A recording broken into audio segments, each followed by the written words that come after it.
Could always use a man like you, Nathan. Educated, war veteran, clean record. And so what's the overall objective? This is revolutionary activity we're talking about here. How's it going, everybody? Today I'm going to be reviewing the new film that came out on VOD, if you want to check it out, Imperium, starring Daniel Radcliffe. So Imperium is about this FBI agent played by Daniel Radcliffe who is tasked with going undercover to go inside a neo-Nazi white supremacist group and figure out the inner workings, get to know them in order to solve the crime that may or may not be happening.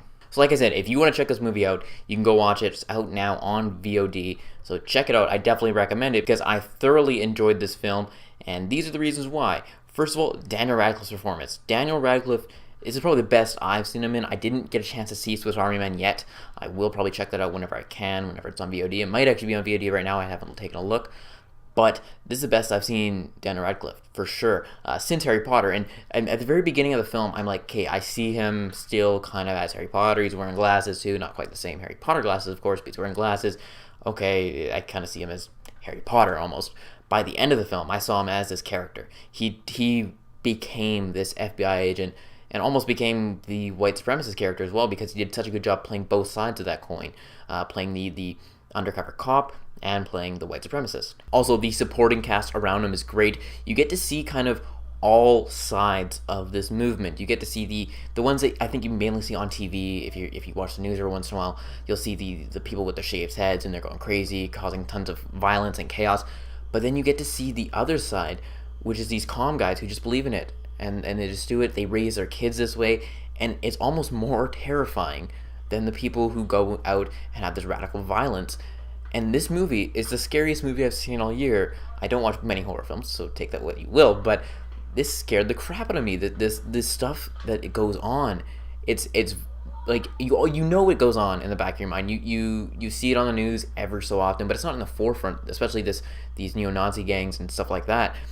But seeing it like interspersed with some real news footage and stuff, it's like, holy crap, this stuff actually goes on, and it's crazy. It's crazy, and it scared the crap out of me for a lot of the film. Also, seeing what Daniel Radcliffe must go through in order to stay undercover, how he needs to interact with these characters was one of the more compelling parts of the film, and just seeing like the inner workings and the hierarchy and who actually is going to go forward with some bad things and who isn't going to go forward with some bad things in this group. Like, what are you willing to do to stay undercover?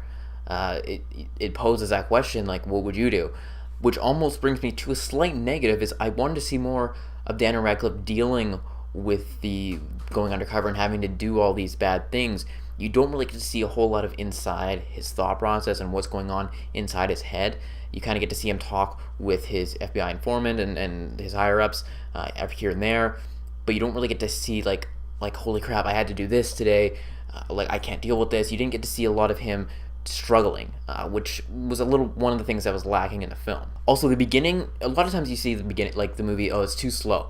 The beginning almost felt too fast. He gets, within the first 20 minutes, he's already into the gang, it feels like, and you don't get to see the switch when because at first he doesn't really want to do it, and then all of a sudden he does it.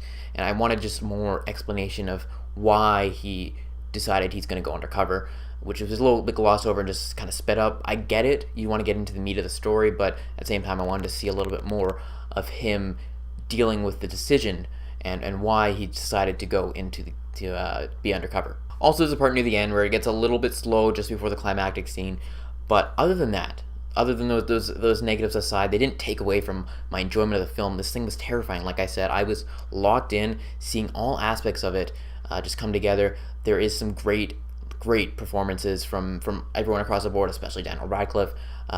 I cannot recommend this film enough. You should definitely check it out. Like I said, it's on VOD right now, so go rent this or go buy this. I definitely recommend you check it out. So with all that said, I give Imperium a movie rating of an 8.5 out of 10, a solid film with a few little negatives here and there that just wanted some bit more development and just seeing a little bit more, but what the movie gave me was awesome, and for those reasons, I give it an enjoyment rating of a 9 out of 10. I enjoyed myself start to finish with this film. Again, check this thing out. It deserves more eyes on it. I don't know how much money it made this past weekend, but definitely check it out. Like I said, it's terrifying. It's haunting the stuff that goes on, and it's opened up my eyes, at least, to some of the stuff that goes on, and it's just crazy. So if you did see Imperium, let me know what you thought of it in the comment section below. If you haven't, let me know why you are looking forward to it or not looking forward to it. Again, be sure to like this video and subscribe to the channel for more videos each and every week. That is it, and I'll talk to y'all later.